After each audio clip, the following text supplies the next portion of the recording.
Hello dear fans, friends and subscribers. Welcome to this cricket happening show today. Well, I still have a sort of a sore throat. I'm having some ear problems, but cricket, as I said, always is very, very dear to me. So I don't mind straining my each and every nerve to give this cricket show.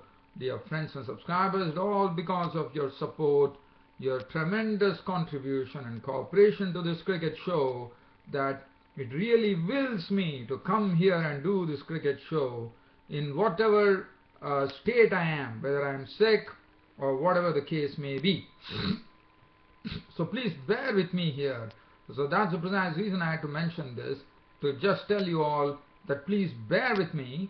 And as far as today's cricket show is concerned, we are going to have a look at the second day's play, where rain actually brought a premature end to the second day's play, where Bangladesh, replying to 248, found themselves at 179 for 4. It was a real hard grind, basically for the South African pace bowlers who couldn't get anything out of the wicket. As we know, this wicket does not have so, but I thought South Africa still went to pick up 4 wickets. That is something I will be looking at. So 179 for 4, another 69 runs still for them to catch up with the South African total of 248 in the first innings.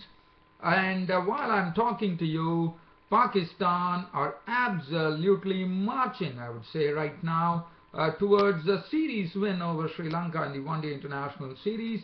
It's only 28 runs that is separating them from doing that, and they require those 28 runs in, I would say, 68 deliveries. So 11.2 overs to go, and 68 deliveries are still left, and 28 runs to get, and Pakistan have all the wickets in hand. They have 7 wickets in hand right now, as Pakistan currently 229 for 3. Shoaib Malik is not out on 10. Sarfraz Ahmed is not out on 8. Hafiz was the last man dismissed when he was caught by Chandimalal bowling of Milinda Srivardhana for 70 of 88 balls, 8-4. So Sri Lanka definitely on course here to win the series, because as you know, right now the situation stands 2-1. If Sri Lanka win, they are leveling the series, but if Pakistan win, Pakistan are running away, because they are 2-1, it will become 3-1, and even if Sri Lanka win the final one-day international, Pakistan would have won the series.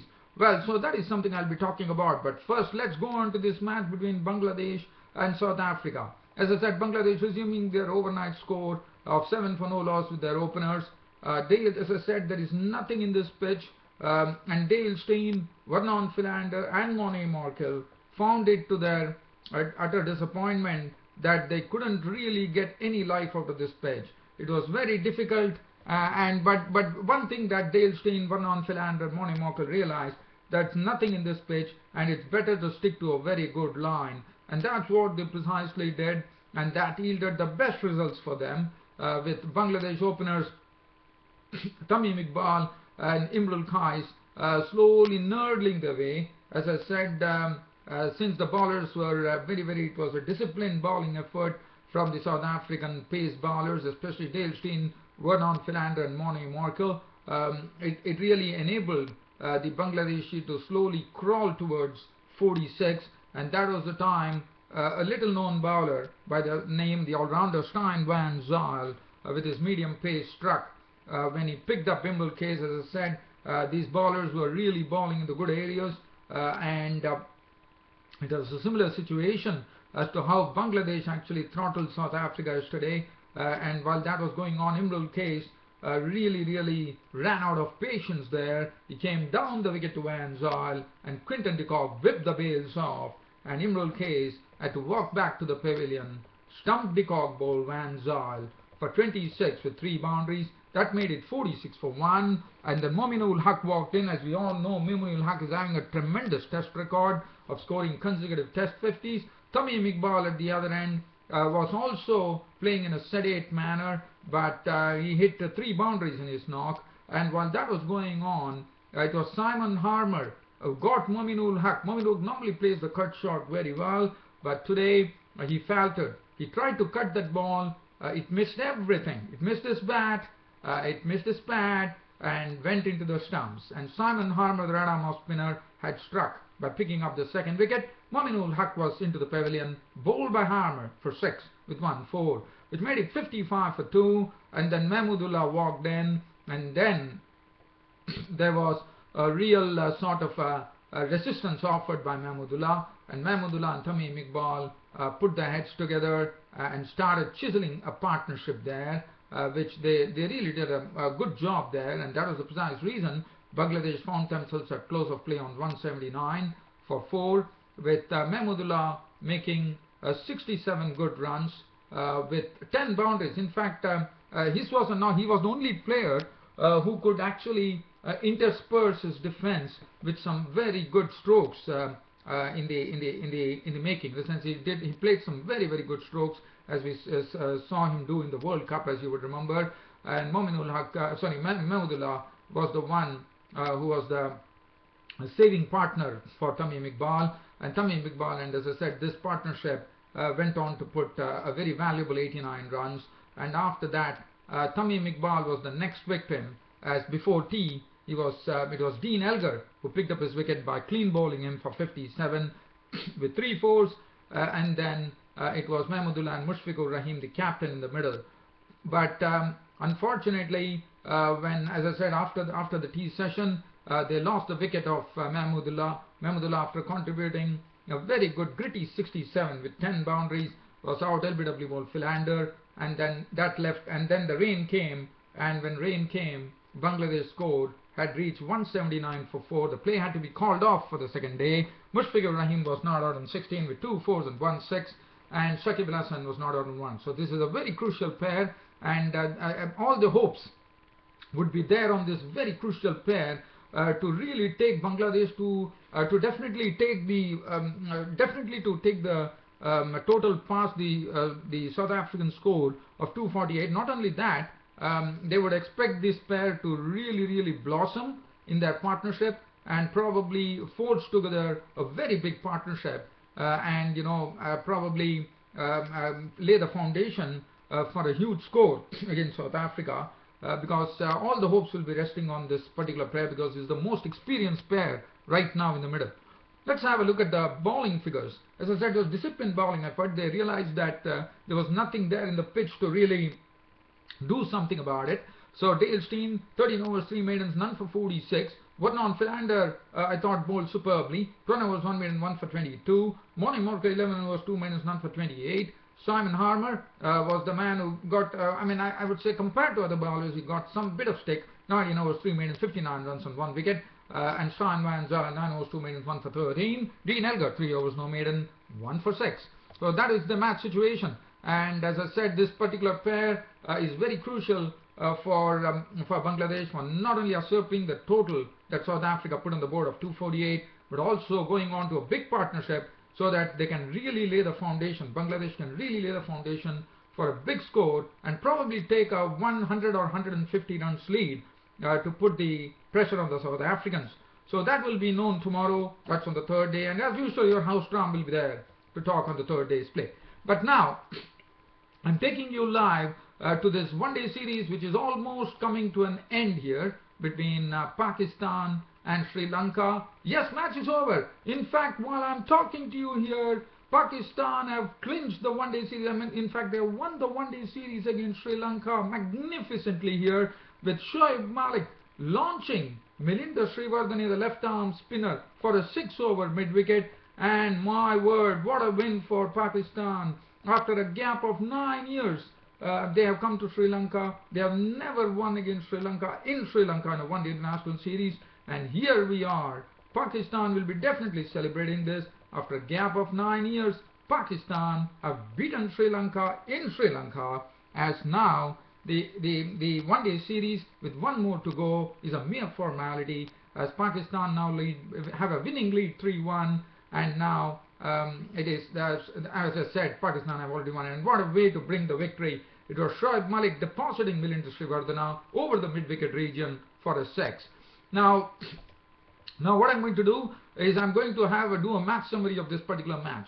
So it all started with Sri Lanka taking first strike, and this pitch, what one saw was that it was not giving much to the pace bowlers.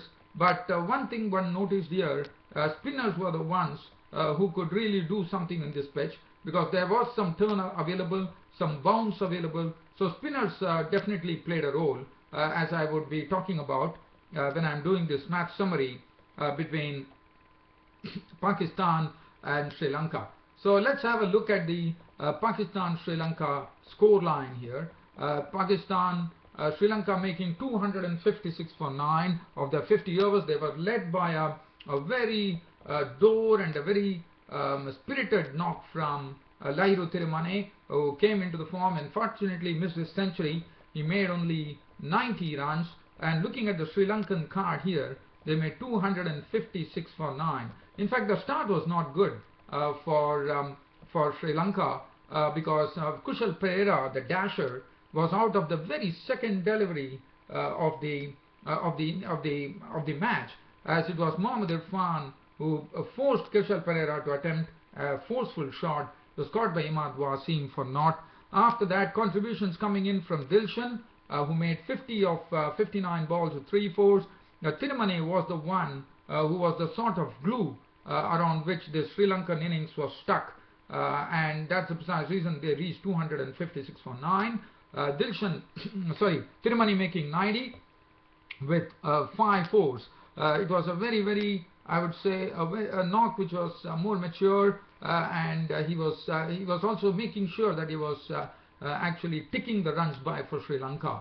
And Angelo Matthews, I would like to say, some captaincy here from the Pakistani captain from Azhar Ali, who really hemmed Angelo Matthews with a lot of fielders when Dilshan departed, and he was making it life difficult for Matthews to get runs.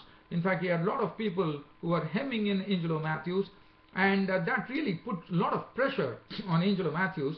And finally, it resulted in a frustration stroke to try to break the shackles. Angelo Matthews was out of his crease to hit Rahat Ali, and he holed out to the deep for 12. Chandimal also faced a similar situation, but Dinesh Chandimal, well, he was a victim of Mohammad Irfan for 20 of 21 balls with 1 4. But the problem was that there was no one who was there, no batsman who was there to play a long innings and give the much needed support to Thirimane. And Thirimane was running out of partners, and that's the precise reason Lahiru Thirimane had to take it upon himself in the 40 overs, in the 41st over, to try to hit Yasir Shah, and he was out for 90 of 126 balls, 5 4. Ashan Priyanjan playing today contributed 18, a very quiet 18, I would say. Srivardhana making 19 of 11 balls with 2 fours and 1 6.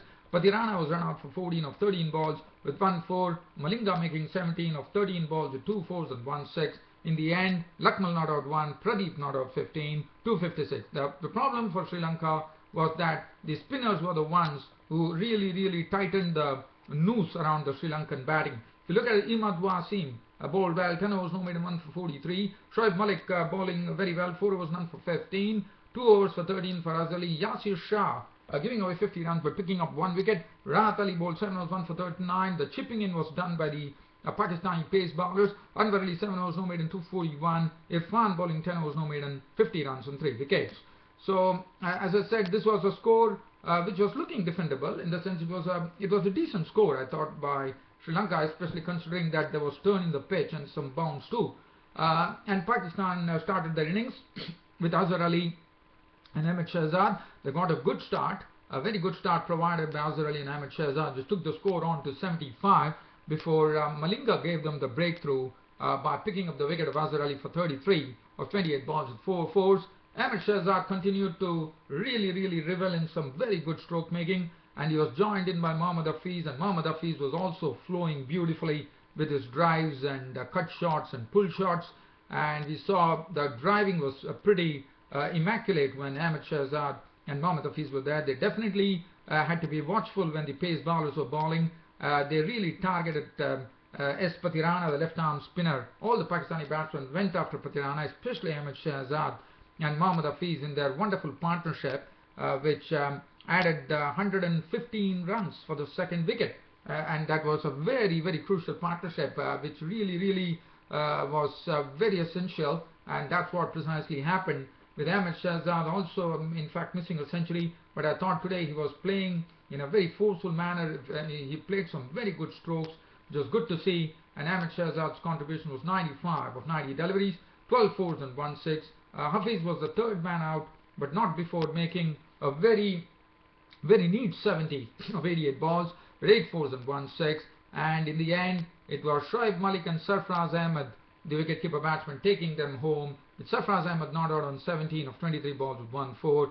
But Shoaib Malik was absolutely in his element today. In fact, look at his knock. He really knocked the stuffing out of the Sri Lankan bowlers here, because if you look at Shoaib Malik's knock here, he had an unbeaten 29 to his name of just 16 deliveries. It was looking like probably Shahid Afridi was playing here, because Shoaib Malik, we rarely see Shoaib Malik, who is normally a very quiet batsman, and look at what damage he did.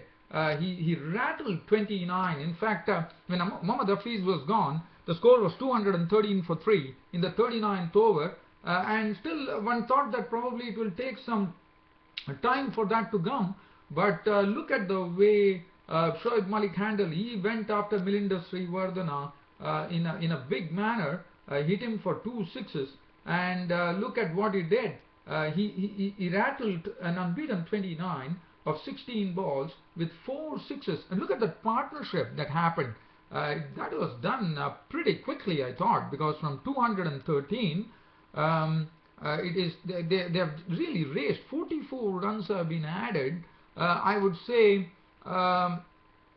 we can say probably in 30 odd balls. So that was pretty serious stuff here coming from Mohammad Hafiz to finish off the match, from Shoaib Malik to finish off the match with a bang when he clouted the left-arm spinner Milinda Sriwardana to bring up not only a series win for Pakistan, but also a series win in Sri Lanka, a one-day international series win by Pakistan over Sri Lanka in a gap of 9 years. So congratulations, Pakistan have won the series. They are having a winning lead 3-1 in the one-day international series with one more to go, and that could be a mere formality now, or probably Sri Lanka could salvage something out of it. Let's have a look at the bowling. Malinga, 9 overs 2 minutes 1 for 46. I thought this was the better effort from Malinga, comparing that in the previous one-day international he has leaked a lot of runs, so it was a much disciplined effort from him. Lakmal 8 overs, no maiden 1 for 15. Patirana was the one who went in for some severe tap here. 10 overs, was clouted for 81 runs with no wicket to show to his name. Nuwan Pradeep 2.2 overs, no maiden none for 9. That was pretty surprising that Nuwan Pradeep couldn't bowl further, so that was a big blow for them. And then Angelo Matthews had to complete it. 2.4 overs, no maiden none for 9. Milinda Sriwardana, the left-arm spinner, 5.5 overs, no maiden 1 for 28. Dilshan 3 overs, cost him 30. Pakistan leading 5-match series 3-1. They already won the series. And the player of the match, I'm sure it's going to be Ahmed Shahzad for his 95. Well, dear fans and subscribers, I don't have much to dwell on. I'm really short of time here as I have to leave for office. Thanks for your company, and thanks for your continued contribution and cooperation to the cricket show, which really helps me do this cricket show, whatever my health condition. Thanks once again from the bottom of my heart, and your host Ram will be seeing you tomorrow with the third day's play between Bangladesh and Sri Lanka, which will be happening tomorrow. Until then, it's goodbye for the day. Thank you.